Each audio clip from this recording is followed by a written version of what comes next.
being familiar with Eli's fresh, woodsy scent. "This is a recurring dream of mine," he said against one of my nipples before biting it softly. I sighed in pleasure. "What is?"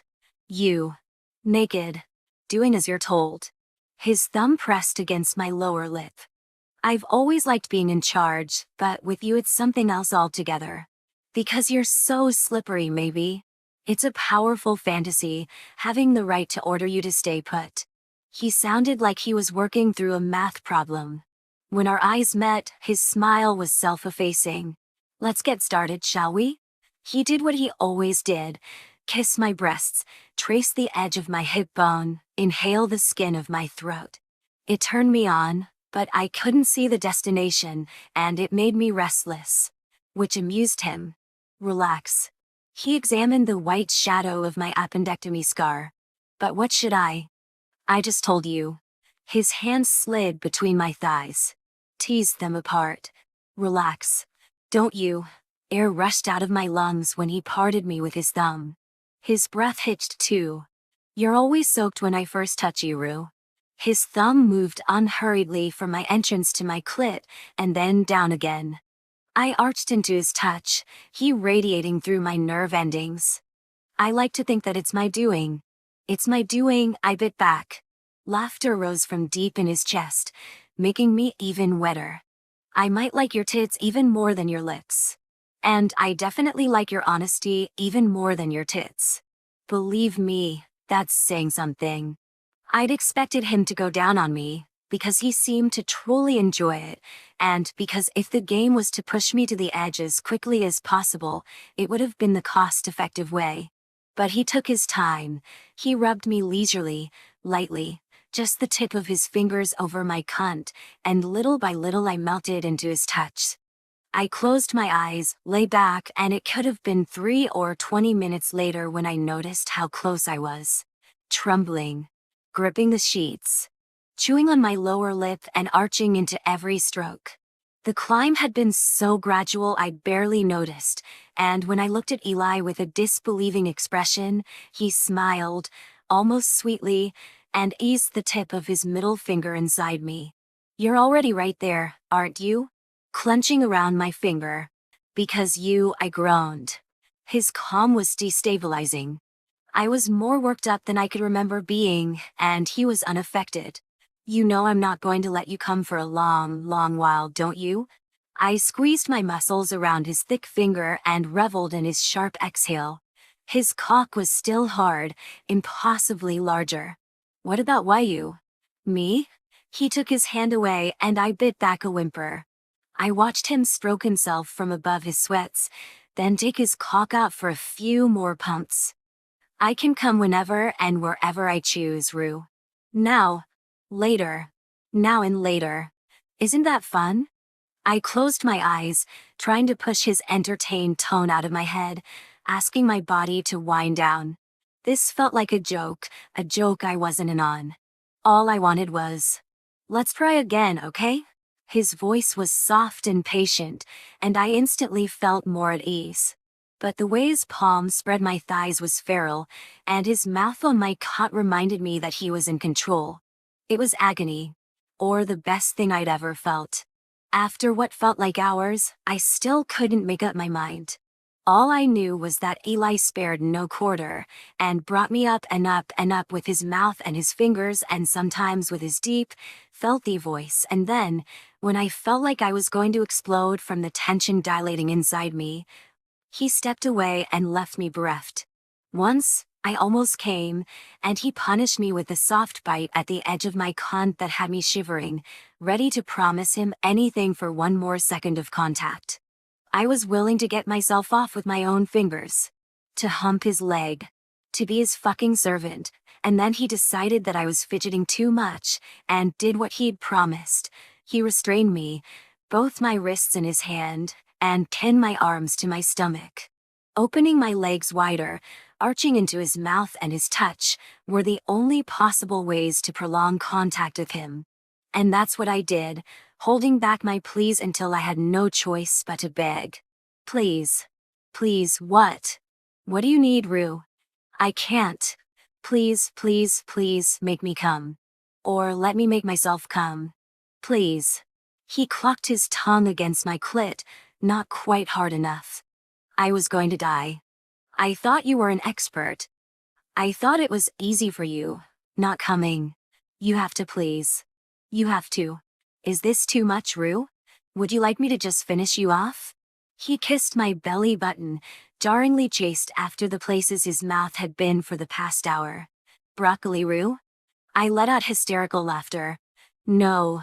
Not broccoli, I panted, not sure where the answer came from. Sheer stubbornness. That underlying suspicion that this was doing as much for him as it was for me. There was power that came from giving him something he so clearly wanted. I was miserable and soaring like never before. I can take it. Are you sure? His long finger arched inside me. He really did know how to use his hands. Bastard. You're really tight right now. Are you sure you can give me a few more minutes? I wasn't, but I nodded vehemently. Overcompensating. I've wanted to do this to you since I saw you at that hotel bar. I went home afterward and lay in this bed and thought about how serious you were, how self-possessed and solemn, and I imagined how nicely you'd come apart. He bit softly at the top of my pelvic bone. I'm 15 again, Rue. You wouldn't believe it, how much I jerk off, thinking of you. I was unglued. He was ungluing me. How much longer? You've done so well, baby. It's your first time, and you've made me so happy. He rewarded me with another open-mouthed kiss, and pride burst inside me at his words. Can you give me 5 more minutes? 5 more, and then I'll let you come. His tone was patronizing. Insulting, really, but it wound me up even harder, cramming more pleasure inside me. Okay, that's my girl. And then you can come however many times you want. Just once was going to be enough. It was going to rip me apart and wreck me forever. Okay, but I'm not going to make it easy. I opened my eyes and met his, dread mixed with the heat in my belly. I hate you, I thought, loving every second, every touch, every fragment of this. One last sprint, Rue. 5 more minutes, but I get to. He didn't say what, but his tongue licked at my slit again, this time with purpose. I gasped and arched almost completely off the bed. Don't come, he reminded me, and I nodded blindly, kept nodding as he told me to remember my promise. Be good, Rue, he repeated, but the flat of his tongue was pressing against my clit and I just couldn't. My legs began shaking, then my arms, and the tingling pressure in my abdomen exploded into shock waves that crashed through my body. I couldn't help it, so I screamed, sure that this was the most severe, unyielding pleasure anyone had ever felt at once. Too big for my body and too intense for this world. I was grateful for Eli's hands holding me, keeping me tethered to something as my vision narrowed, as everything but the splendor of it receded. Then, once every sensation in the galaxy had cycled through my body, I fell limply on the bed and realized what I'd done. Shit. I sat up. Eli's grip must have loosened, because I could easily free my hands. It hadn't been 5 minutes. It hadn't been 1 minute. I'm sorry. He shook his head, watching my still trembling body with a transfixed expression. Shit. I know I wasn't supposed to, I'm sorry. Stop apologizing, he ordered distractedly. Instead, he moved on top of me, blanketing my body, one arm on each side of my head. He stared at me like I was a beautiful, exotic flower that had the power to kill him with a pollen drop. I didn't mean to. You're so fucking hot. He leaned down and kissed me, almost violently. You don't understand what you do to me. Because I don't understand what you do to me. It wasn't 5 minutes. He exhaled against my cheek. Rue, don't you get it? It's the whole damn point, to see you lose it. Why do you think I do this? To see you go wild. He was hard, grinding against my belly through his sweats. His muscles trembled with impatience, and his breath was all over the place. He seemed as far gone as I'd felt just a minute earlier. Are you going to, I don't know, punish me? Spank me? He laughed. I'd rather fuck you. His muscles flexed as he lifted himself up. I felt the mattress shift, then heard rustling noises as a drawer slid open. When I could see his face again, he was holding a condom in his hand. Okay, he asked. We'd discussed this. Was I really up to it? Yes, because I had no doubt that Eli would stop if I needed him to. I nodded. Good girl. He kissed me again, firmly this time. Because I'm letting you do it? I asked against his lips. No, because you thought about it before saying yes. He rolled the condom on, his cock almost obscene covered in latex, and then slathered it in lube. I doubted he'd need it, but appreciated the consideration. It had been a couple of years for me, and when he laid on top of me, I almost expected it would be like my first time, a pinching discomfort requiring some adjustment. Something large and blunt prodded against my opening, and as he pushed in, I felt an impression of intense fullness. Then, abruptly, with his cock no more than 1 or 2 inches inside me, Eli halted. His arms caged my shoulders, and he muttered something that resembled unbelievable, and then something like thank fuck we're doing this with a condom. His forehead sank into the pillow, right next to my head. Goddamn, he muttered. You okay? I asked. My hand traveled up and down the divot of his spine, brushing the planes of muscles on either side.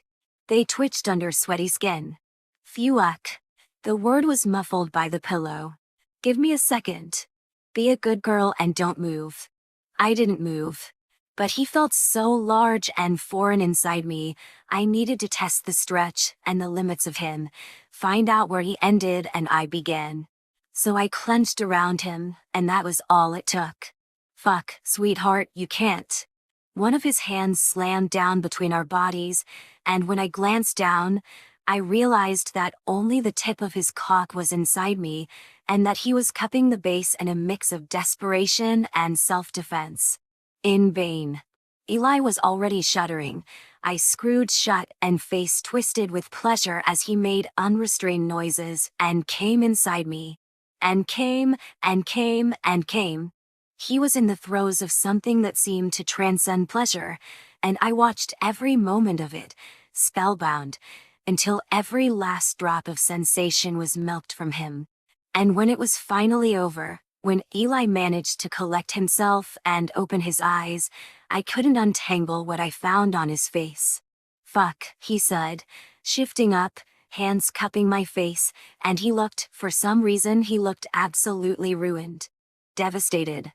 I wasn't sure what possessed me to do it, but he looked like he needed it, and I turned my head and pressed a soft, reassuring kiss into his shaky palm. It seemed to ignite something in Eli, because his mouth found mine with a kiss. And then another. And then even more. So many that I lost count. After a few minutes he softened and slipped out of me, and murmured something against my lips about not wanting the condom to leak, but managed to get rid of it with little fuss. Then he dragged me onto his chest, locked his arms around me, and kept on kissing me, kissing me, kissing me. Like he didn't know that the sex was over, like he wanted to prolong it. And I didn't mind. Not for now. Not for a while. I had no idea how long we stayed like that. I only knew that the kiss became many, all languid and never-ending, and that the light in the room grew dimmer and the shadows longer, and that we would have continued, if only the doorbell hadn't rung. Chapter 23. A Wonderful Lay. Eli. At first he shut the sound out, wrapped his arms tighter around Rue, and went on kissing her. He'd just had the most intense orgasm of his life. His body was still processing the past hours, and he was fully immersed in the out-of-body experience of Rue not running away from him after he'd fucked her, or come as close to fucking her as he'd been able to get before losing it. He was smitten, and not inclined to fight it. But the doorbell rang again, and the shrill noise turned into a nagging feeling that sank into his pleasure-addled brain like a brick. Shit, he muttered against her lips, then pulled her even closer. She was pliant and glowing and happy, and he'd had no intention of moving except to feed her or fuck her again. Shit. What? My friends. They're here. We had plans. She gave him a sleepy, wheel-spinning look. Are you happy about that? God, no. She smiled, and his heart leaped in his ribcage. He could do even better. He could make her fucking laugh, with some practice and lots of luck.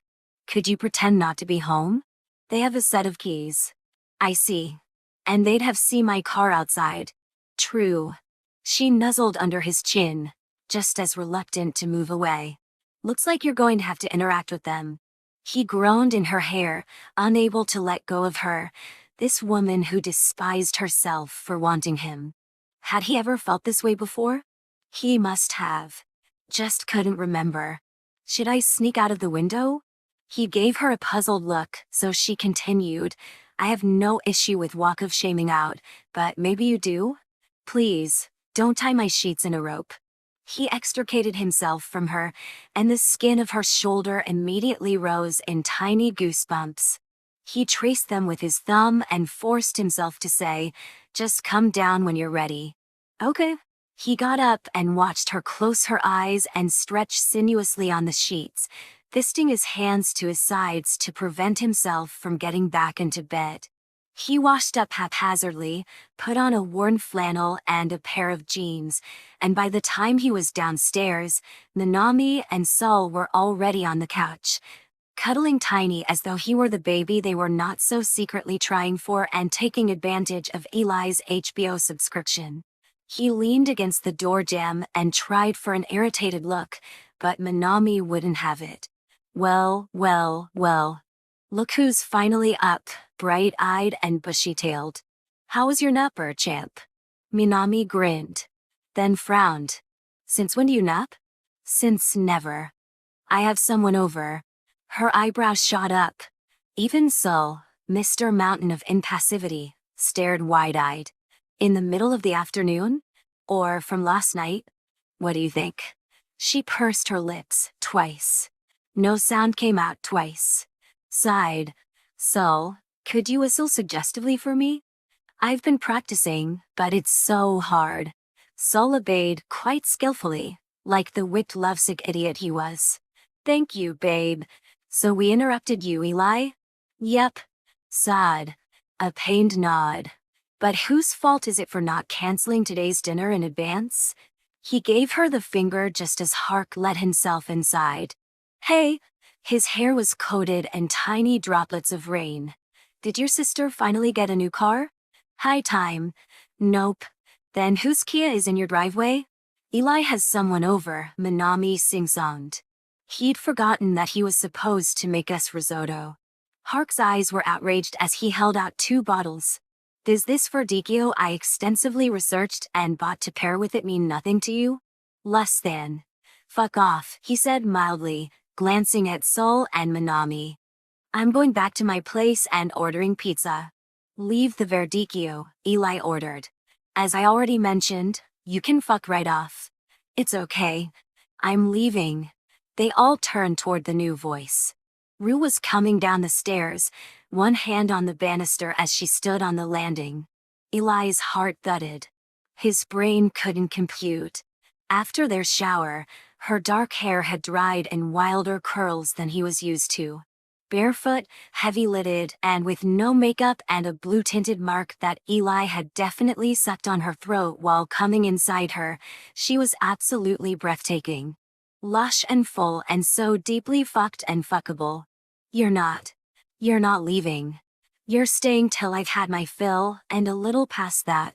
But her eyes were guarded and the silence tense.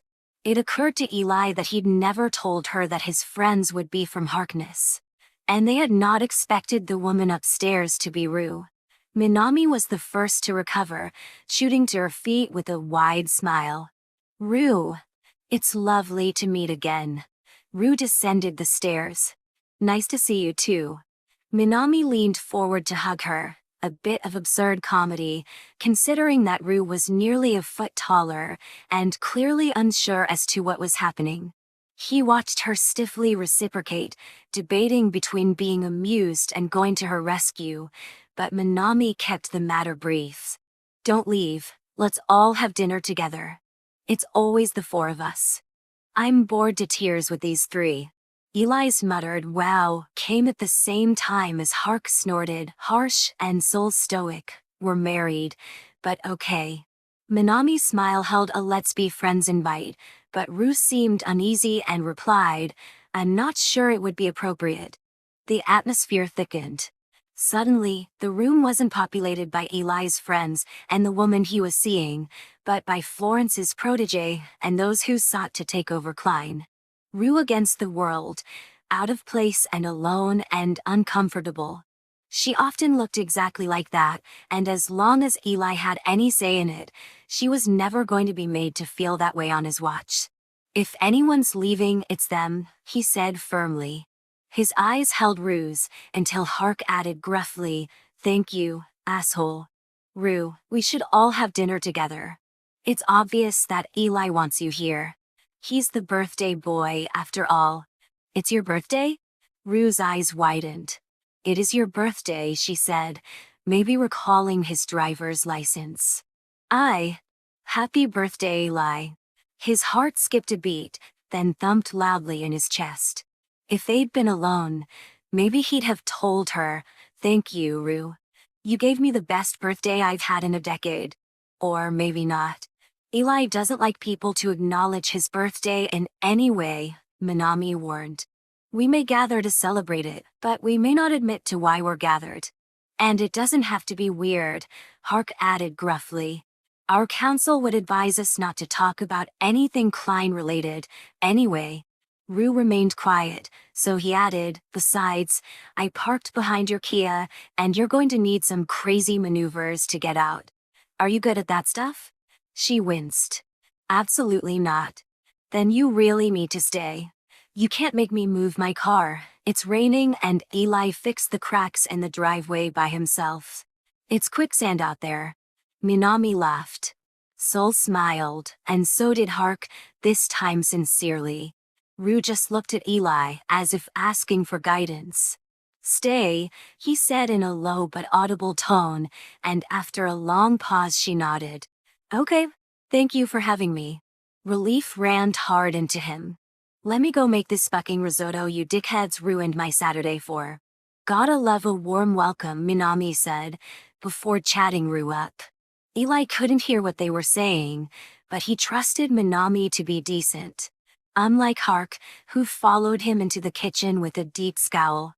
"I'm assuming you're here to put the verdicchio in the fridge?" "Wrong. Try again."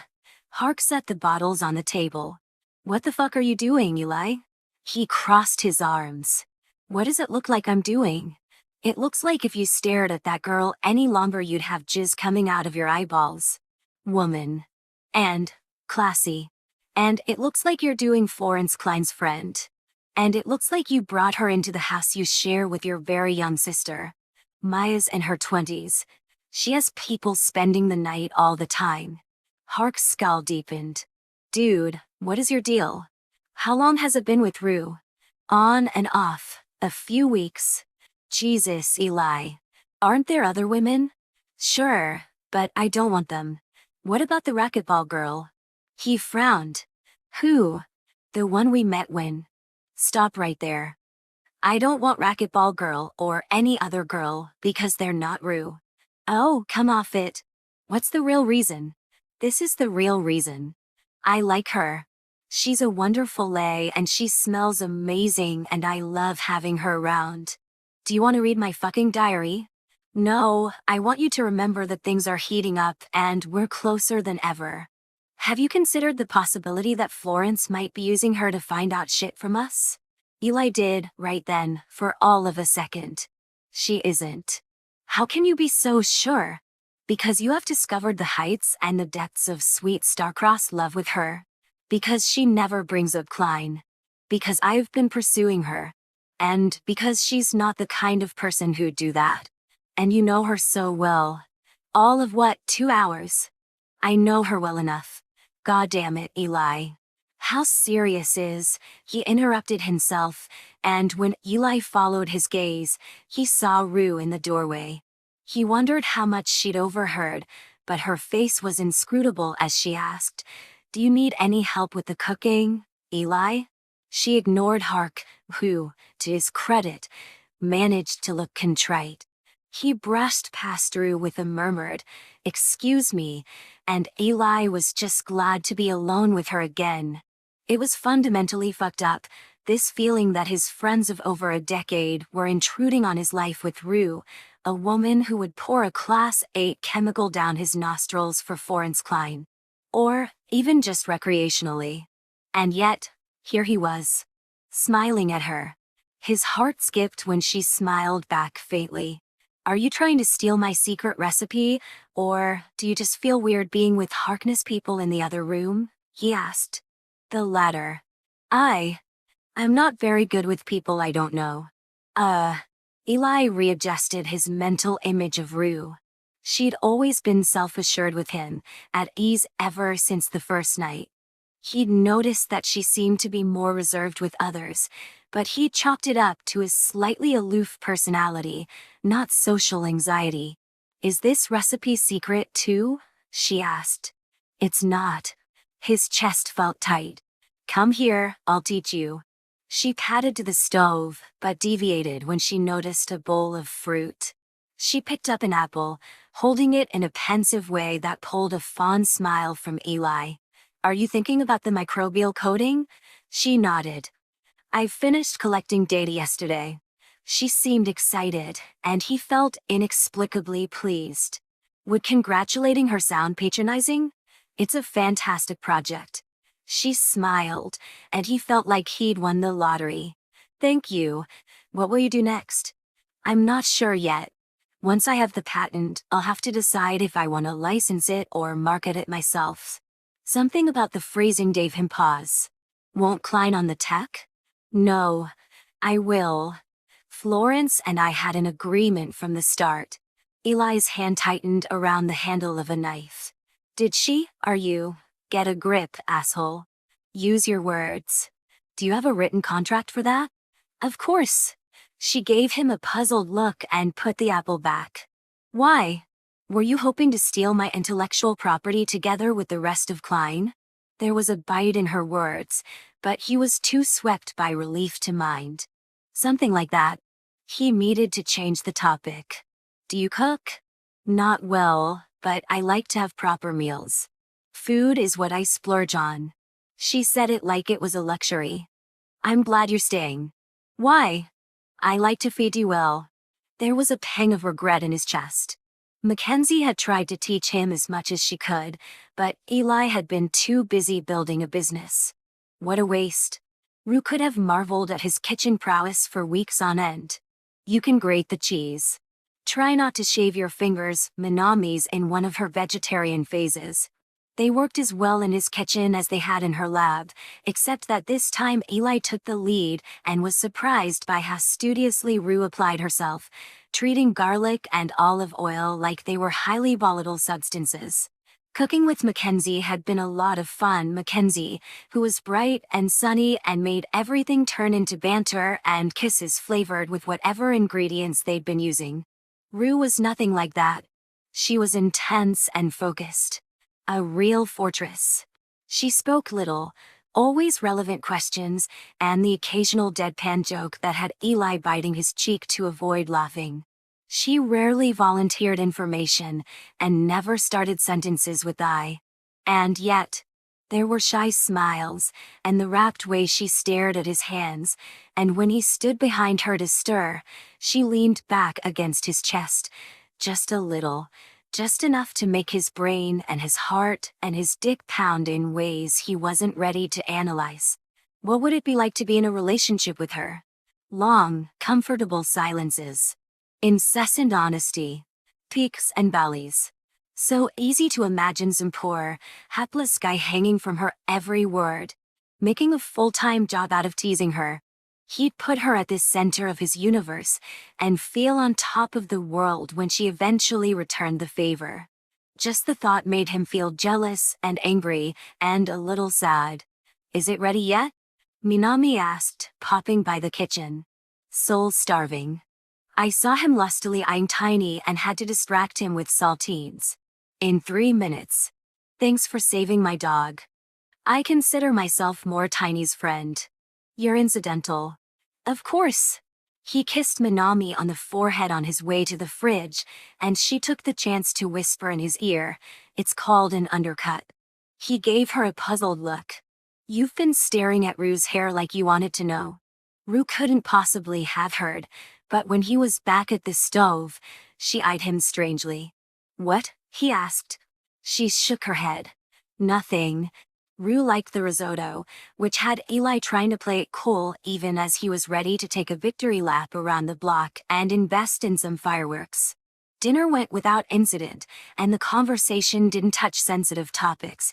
It flowed mostly among Harkness people, but Minami, and even Hark, made an effort to include Rue. She was shy, he realized, but he wasn't sure whether the others were able to recognize this in her. Perhaps Tiny did, because he put his chin on her knee and gazed up at her with an adoring expression that seemed like a parody of Eli's. He was absolutely charmed by her inability to interact with his dog. He pictured her waking up in the morning, making her way outside to walk Tiny, politely but assertively asking him not to eat other dogs' shit. When she lifted a hand, as though considering a tentative pat on Tiny's head, Eli almost held his breath. She gave up after a few moments of nervous hovering, and Tiny looked absolutely crestfallen. "Me, too, buddy," Eli thought. "Me too." Maya returned while Hark was in the middle of a scathing recount of the art house movie he'd watched the night before. She first gasped, then smiled, then roasted them. "Oh my God, is this a party?" "It's a dinner," Minami said while hugging Maya. "Which is what passes for a party among people in their 30s. Must be hard, being so millennial." The last word was clearly an insult. She hugged Sol, made hard eyes at Rue, but stopped short of Hark. "Hey, Connor," she teased. Her cheekbones were flushed pink. From the night chill, Eli hoped. Except it was June. In Texas. "Hi, Maya." Hark nodded, pointedly looking elsewhere. He was always nice enough to pretend not to notice Eli's sister's crush, but did a miserable job of it. "There's leftover risotto in the kitchen," Eli said. When his sister left, Hark's eyes followed her. Then he poured himself another glass of wine and downed it in a single gulp. "You know there's this thing called sipping? It's not tequila," Minami pointed out. She and Sol hadn't been drinking much. "Isn't it?" "Who's to say? It's molecular structure, for one." "Electron pairs are overrated," Eli interjected. "They're not. And that's why I finished my PhD in chemical engineering and you two did not." Eli and Hark exchanged a look, mumbled savage and low blow, and then stopped in the middle of shaking their heads. Because Rue glanced between them, then focused on Eli and asked, "You're in a chemical engineering PhD? Fuck." The table fell silent. Eli considered damage control possibilities, but Hark beat him to it. "We sure were." Rue turned to him. "Where?" "Same as you." He leaned back in his chair. "UT. You both were in grad school." "In the engineering department at UT Austin," Rue repeated, confused. "Correct. When?" "A few years before you, I'd guess. Your boyfriend came in the year after mine. Same mentor, though." "Hark," Eli warned, but Rue talked over him. "And why didn't you finish?" "What an interesting question." The twist of Hark's mouth was bitter. "We were asked to leave." "Hark." This time, the warning came from Minami, who was usually better than Eli at getting him to behave.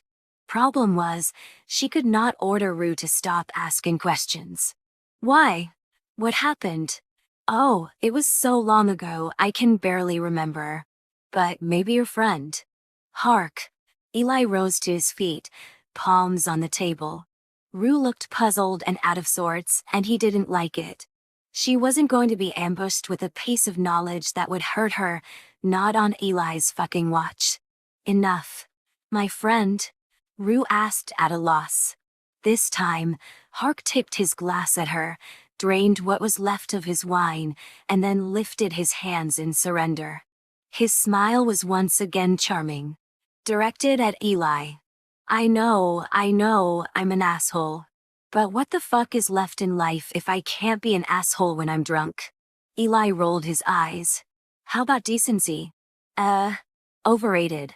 Eli and Minami exchanged a long, conversation-containing look, punctuated by Minami clapping once and getting to her feet. Since Rue might be too polite to ask Hark to go drown himself in a clawfoot bathtub, how about we just call it a night?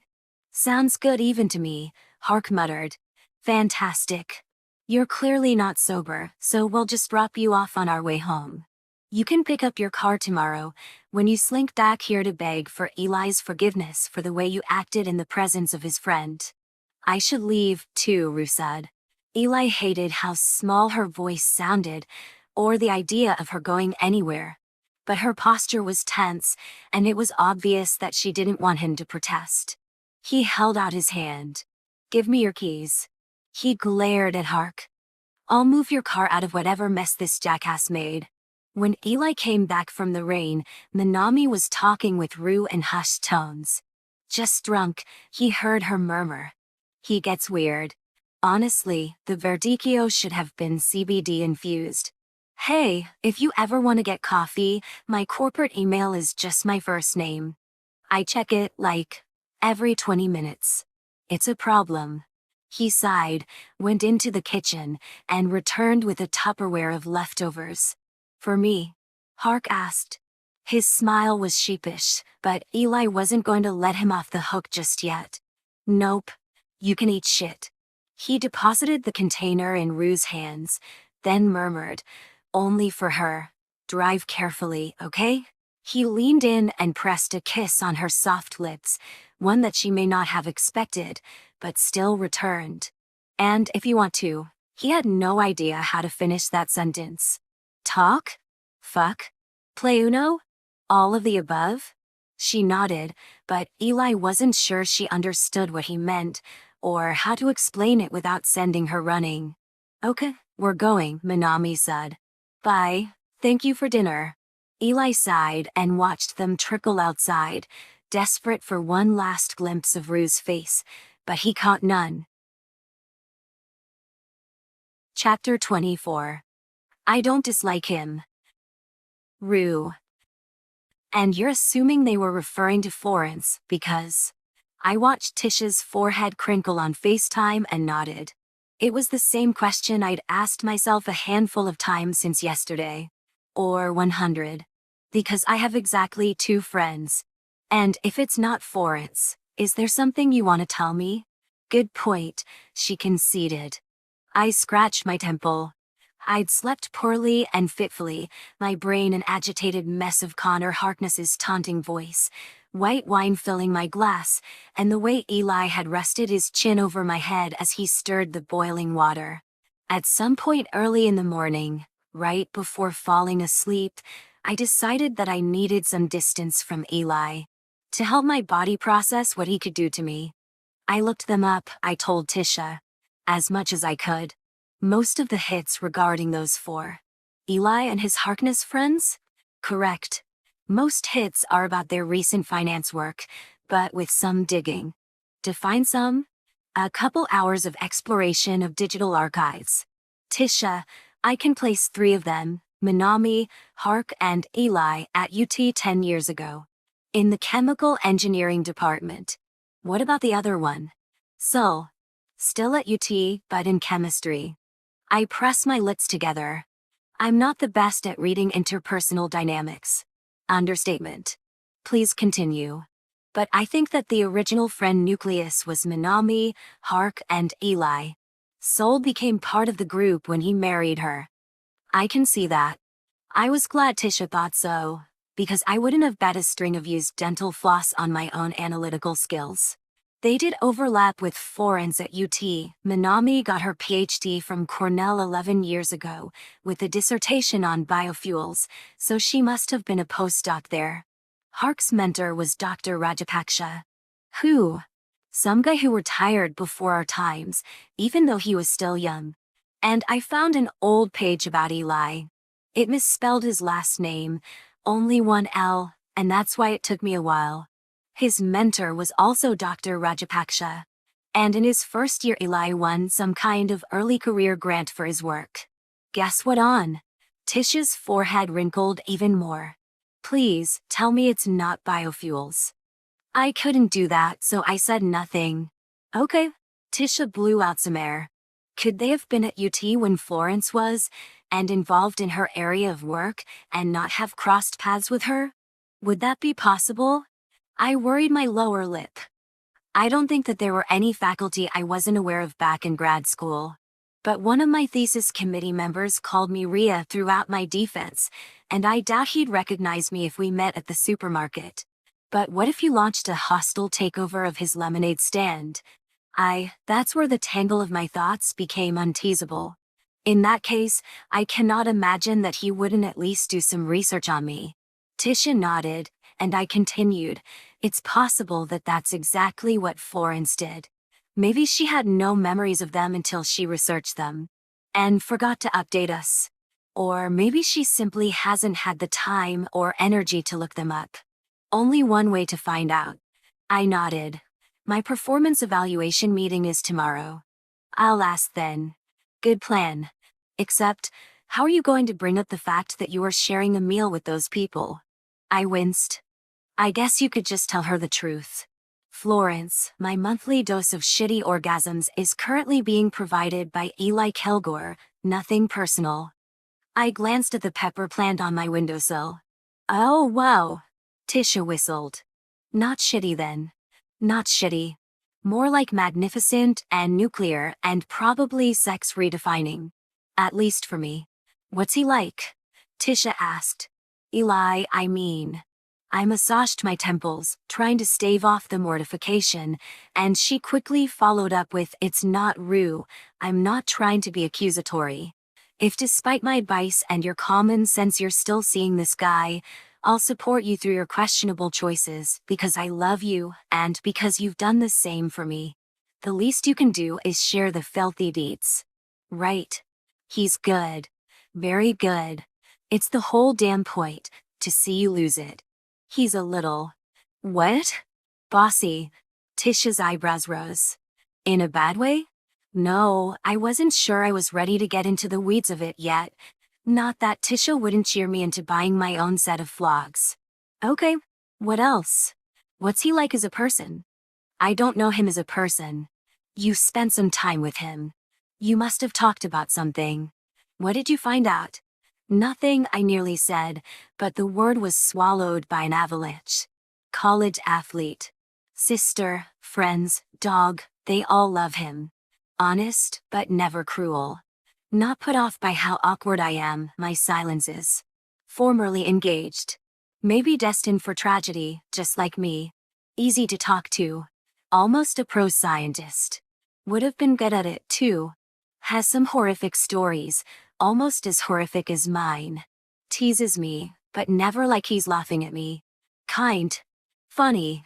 That undercurrent of unease that seems to permeate most of my social interactions, it's just not there with him. Great cook. Great to cook with. Effortless. That I don't dislike him. Not at all. He is cute in that I play rugby on Sundays kind of way. Hockey. He plays hockey. Sure. He's also a finance bro. Did you talk about cryptocurrency? No. We tell each other the kinds of stories that we couldn't tell anyone else, because they'd make people uncomfortable, or sad, or feel like they need to laugh politely, minimize comfort. We share horrible things that we have done, that have been done to us, and then wait and see if the other is going to be so appalled that they'll finally leave, but somehow that never happens. We don't make small talk. We cut through the flesh and show the stories that live in our skeletons. Cooking. He likes to cook. Wow, that's convenient. Tish's eyes seemed to pierce through me. And, just to reiterate, this is still just sex? I nodded without letting myself think about it too hard, but there must have been something in the air, because on Monday morning I received a text from Alec. Tonight we're closing early for maintenance of the HVAC system. The rink will be empty and Maya and Eli Kilgore will come over to skate. I figured I'd ask if you wanted to join. And in case you're wondering, yes, Dave is trying to set you and Eli up. He seemed to believe you two hit it off when you exchanged 1.5 words of the fundraiser. But don't worry, Eli's a good guy. He'll leave you alone. Alec had been so kind to me, it was next to impossible to be annoyed at him, which only left room for amusement. I was heading to see Florence, so I made a mental note to decline later. Spending non-naked time with Eli didn't seem wise. Hey, stranger. Why do I feel like I haven't seen very much of you lately? I smiled and took my customary seat in Florence's office, cross-legged in my favorite chair. Quarterly performance evaluations were never something for which I bothered working up anxiety. Florence was supportive, and I was good at my job. Just busy finishing up the provisional patent. Florence took off her reading glasses. It's in the lawyer's hands? Yep. They might be waiting for my approval on that. I've been swamped, but I'll get it done tonight. Perfect. I attempted a small smile, and Florence cocked her head. You look tired. Is everything okay? No. I've been sleeping poorly. You don't have to stay, Florence told me reassuringly. These things are just formalities. Go get some rest. You remain my best employee. Want a raise? Always. I'll talk to accounting. I chuckled, unfolded my legs, and made myself ask, the Harkness situation. Is it solved? My question seemed to surprise her. What do you mean? The investors to buy back the loan? Did they come through? Not yet. Closed, though. What's the holdup? Usual bureaucratic shit. She shrugged.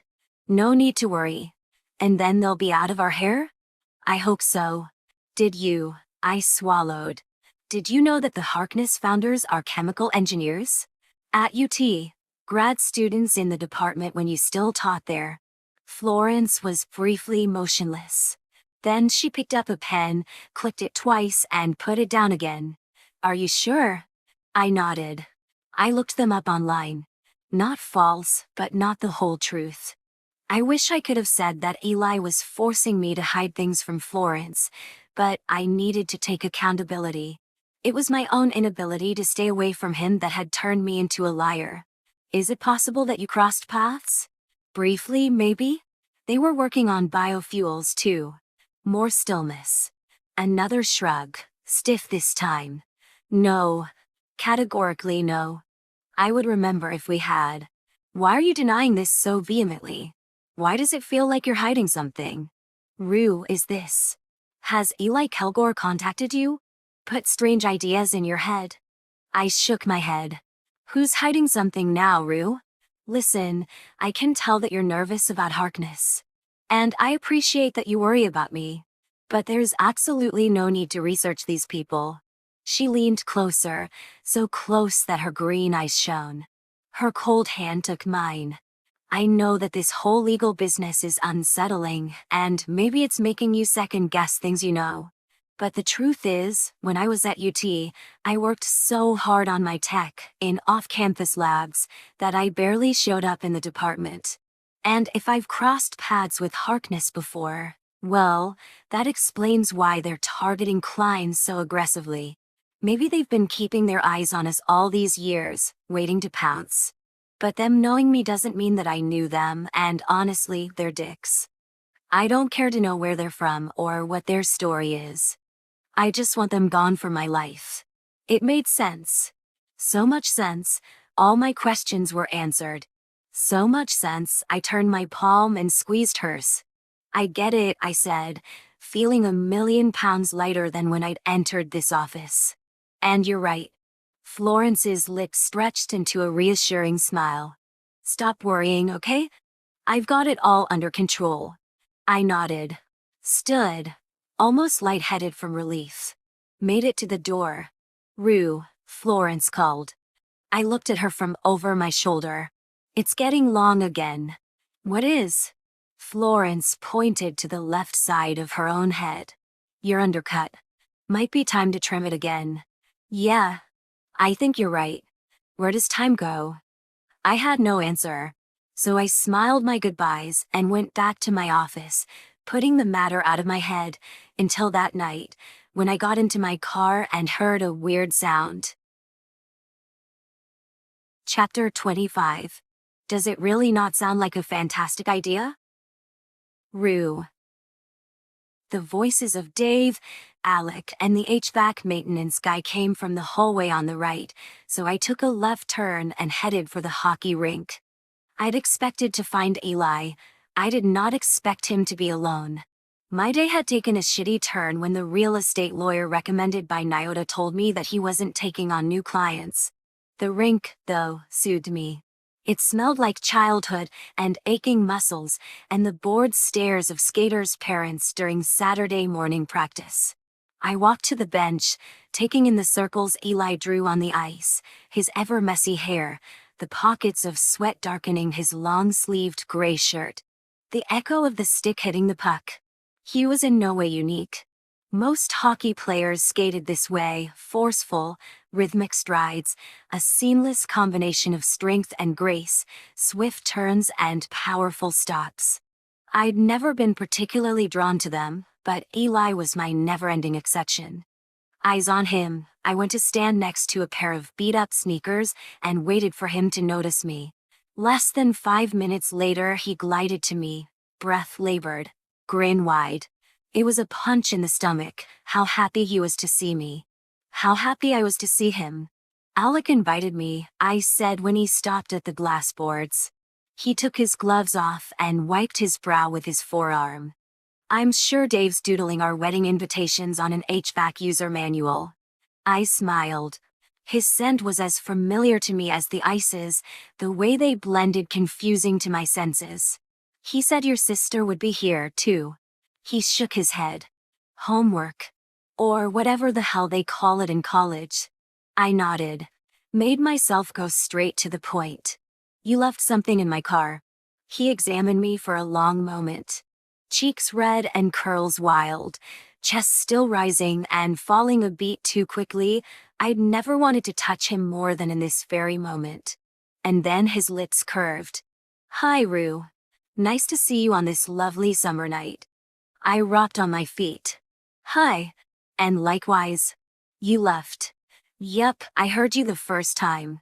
He held out his hand over the guards, palm facing up an invitation. Come skate with me. What? I don't. I know you can skate, Rue. I've seen you do it with my own 2 eyes. When? A thought occurred to me. You watched my old competitions. Online. He nodded. You were kidding about Pump Up the Jam. I exhaled a laugh, wondering if I should feel stalked. But hadn't. I researched him too? No, I wasn't. I told you, no sense of humor. Sure. Come on in. Let's skate together. He noticed my hesitation. You're already here. It'll be fun. I don't have my... There's a room full of equipment over there. He pointed past my shoulders, and I actually tried to picture it, the two of us, skating together. Being close. Keeping track of each other on the ice. Okay, I said in my head. Yes, let's do it. I want to do it. In fact, I wanted to do it so bad. I really shouldn't. I don't think it's a good idea, Eli. His smile froze. It doesn't have to be a date. You already turned me down for that. But there's an empty rink, and you can pirouette around to your heart's content. Or whatever it is that you people do. He made it sound simple.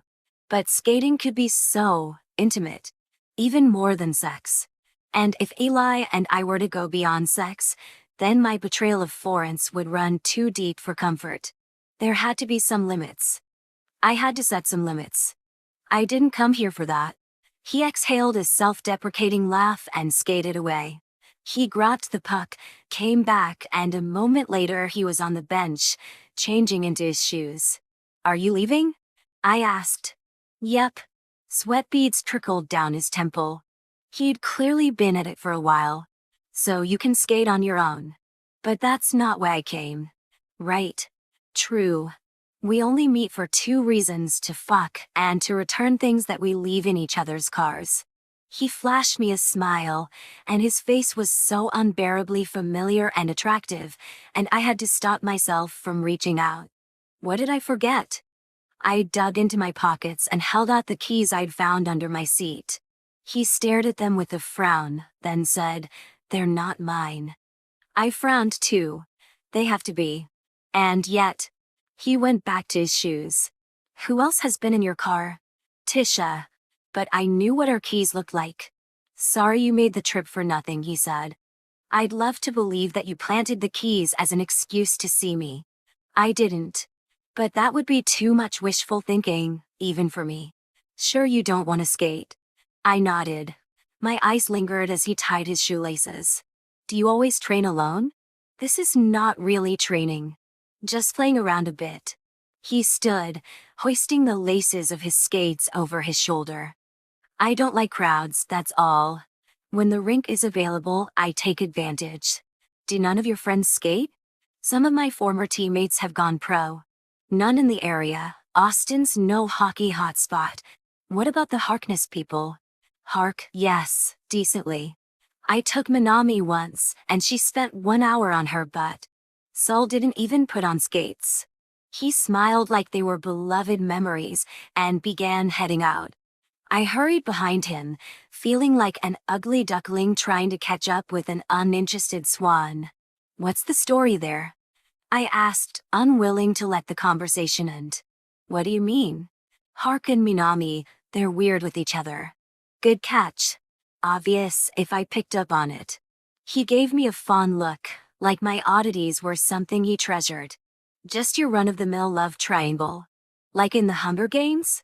He halted. You read the Hunger Games? Tisha wanted me to, but I'm not really the fiction type. Made-up stories confused me. I preferred dwelling in facts. I watched the movie though. I enjoyed it. Look at you. He resumed walking, delighted. Hark and Minami dated for a couple of years. She broke it off. Hark never got over it. She married Sol. Fascinating. Is it? He gave me a pained look. Not as much as the Hunger Games, but yes. Sol seems quiet. He talks even less than you do. I talk. Sure. Then my damn sister developed a very age-inappropriate crush on Hark, and the triangle became a square. I might just hate all of them. You're clearly the real victim of the situation. So glad that came across. Are Maya and Hark? No. God, no. Well, as far as you know, I added, just to annoy him. His glare had me laughing. I've definitely had sex with guys 10 or 15 years my senior. And look how well adjusted I turned out. He snorted at my deadpan delivery. I was a mess. He knew it. I didn't mind. As much as I wish all this wellness for my sister, not with Hark. He gave me another half-hearted glare. What about you and Tisha? What about us? Is it just the two of you? For me, yes. I'd had 2 college roommates who'd not been fans of my stuck-up, superior, bitchy airs in the first semester, but had slowly realized that I was just stumped by social situations. They'd taken me under their wing, brought me to parties, come to cheer for me at skating competitions. We were still in touch, but life was busy, and they both had families. Tisha has several other friends, whom she constantly introduces me to. I shrugged. Most people don't like me very much. We stepped outside, into the oppressive heat of the dimly lit, deserted parking lot. Our cars were the farthest from the entrance, and the closest to each other. I'm not surprised, Eli said. My eyebrow rose. You're not surprised that people don't like me? You never try to be anything but what you are. We stopped by his vehicle. I think people are puzzled and intimidated and generally unsure of what to do with you. You're not unsure. No. Then again, I like you very much. Another blinding grin that had my heart somersaulting. Then his expression sobered, folding into something that looked like sorrow. You're a wild ride, Rue. I've never met anyone like you and never will again. Something swelled at the base of my throat. That's okay. You'll meet plenty of better people. Will I? His Adam's apple rolled.